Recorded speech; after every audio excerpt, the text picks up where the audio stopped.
Туугандар, ассаламу алейкум. Урматтуу катталуучулар, Нуркей YouTube каналынын көрүүчүлөрү. Кутмандуу күнүңүздөр менен. Ош шаарынан жалпыңыздарга салам айтабыз. Биз бүгүн Ош шаарындабыз.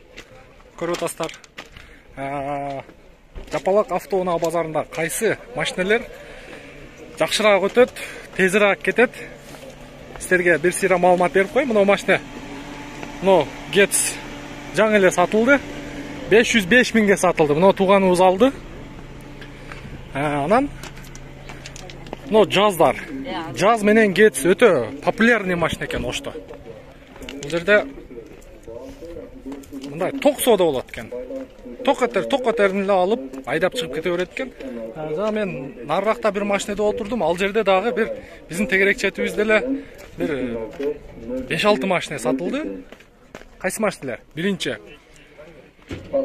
Honda Fit, Jazz, Getz, Avante, Chevrolet Spark деген машина. Андан берки жакта Seshka сатылды. Демек ушул машинелерге спрос көп экен. Силер көрүп тургандай мына тегерек четтин баардыгы ушул машинелер. Мынакей, көрдүңүздөр, Getz. Бул жакта Chevrolet Lachetti, бул жагында дагы Getz. Нар жакта Avante бүт. Демек ушул машинелер Ош шаарында өтө популярный.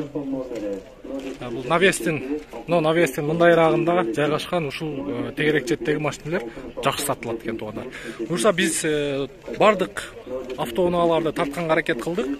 Навестин астындагылардан баштап мыногу тегерек четтин баарыны тарттык. Буюрса биз менен бирге болсоңуздар, каналга катталып коңгуроочону басканды унутпасаңыздар, силерге бардык видеону колубуздан келишинче эртерээк жеткиргенге аракет кылабыз туугандар.